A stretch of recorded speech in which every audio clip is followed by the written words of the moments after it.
Hello guys, welcome back to my channel. আশা করি তোমরা সবাই খুব ভালো আছো, আমিও খুব ভালো আছি। আজ হচ্ছে বুধবার আর ঘড়িতে বাজে 10:25। এখন থেকেই আমি আমার ভিডিওটা স্টার্ট করলাম। সকালে ঘুম থেকে উঠেই বাসি সমস্ত কাজ করেই ব্রেকফাস্ট করেই চলে আসলাম প্রথমেই রান্নাঘরে দুপুরের রান্নাটা চাপাতে। এইদিকে দেখতে পাচ্ছ যে দু রকমের মাছ এনেছে বাবা আজকে, একটা হলো রুই মাছ আর একটা হলো ভোলা মাছ। মাছগুলোকে কেটে ধুয়ে ভালো করে নুন হলুদ মাখিয়ে রেখেছি, যেহেতু অনেক সকালে মাছটা নিয়ে এসেছে তাই প্রথমেই মাছগুলোকে আগে ভেজে নেব।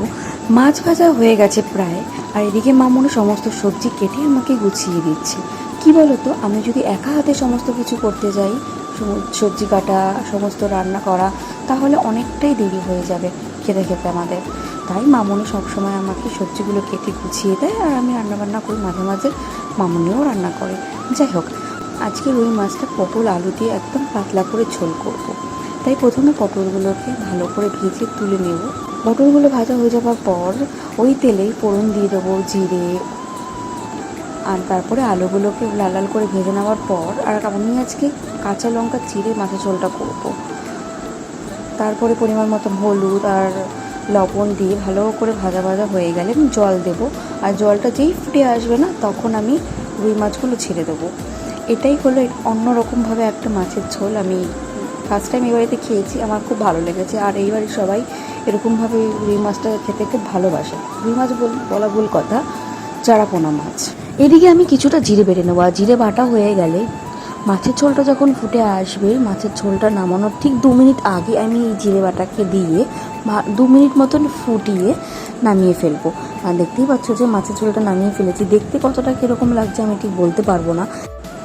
এই মাছের ঝোলটা খেতে আলাদাই একটা স্বাদ লাগে। আর হ্যাঁ, মামনি কিন্তু এই রান্নাটা কিন্তু তার মায়ের কাছ থেকে শিখেছে। বাংলাদেশের মানুষরা নাকি এরকমভাবে খেতে ভালোবাসতো। যাই হোক, অনেক কথা বলে ফেললাম। এদিকে আমার রান্না বান্না সমস্ত কিছু হয়ে গেছে, আর আমি রান্নাঘরটাও ভালো করে পরিষ্কার করে নিয়েছি, তোমরা দেখতেই পাচ্ছ। আর আজকে কি কি রান্না হয়েছে তোমাদেরকে বলি। ভোলা মাছের ঝাল, লাল শাক আর চারাপোনা মাছের ঝোল। আর এদিকে আমি স্নান করে চলে এসেছি, স্নান করে এসে সিঁদুর জুদুর পরে মাথা আশ্রিয়ে নিয়েছি। তো চলো আগে দুপুরের লাঞ্চটা করে নিই, তারপরে এসে তোমাদের সাথে কথা বলছি। দুপুরের লাঞ্চটা করেই আর আমি রুমে চলে এসেছিলাম, এসে একটু রেস্ট নিয়ে নিয়েছিলাম। তারপর আর ভিডিও কন্টিনিউ করিনি। আর এখন অনেকটাই রাত হয়ে এসছে, রাতে ডিনারটা যেহেতু তৈরি করতে হবে তাই আমি রান্নাঘরে চলে এসেছি। আর রাতে আমরা রুটি খাই। আর এদিকে আমার আটা মাখা হয়ে গেছে, আটা মেখে গোল্লা পাকিয়ে রাখা হয়ে গেছে, আর এখন একটা একটা করে ভেজে নেব।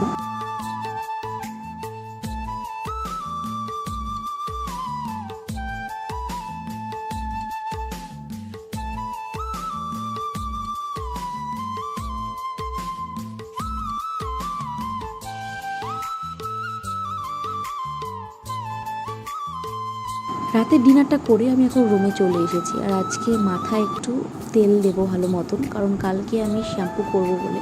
আর আমি শ্যাম্পু করার ঠিক আগের দিন ভালো করে তেল দিয়ে একটু মাসাজ করে নিই। আগের দিন তেল দিলে না চুলটা খুব সফট অ্যান্ড সিল্কি হয়, তাই এই জিনিসটা আমি ফলো করি। তেলটা হয়ে গেছে, আর বিছানাটাকে চেঞ্জ করে আমি ভালো করে পরিষ্কার করে নেবো। আর রোজ রাতেই আমাকে বিছানাটা চেঞ্জ করতে, না চেঞ্জ করলে আমার ঠিক ঘুম আসে না। আর এটা কার কার হয় তোমরা কিন্তু কমেন্টে জানাতে ভুলো না। ভিডিওটা যেহেতু অনেকটাই বড় হয়ে যাচ্ছে তাই ভিডিওটা আমি এখানেই শেষ করলাম। আর হ্যাঁ, তোমরা আমার প্লিজ পাশে থেকো আর আমাকে একটু সাপোর্ট করো।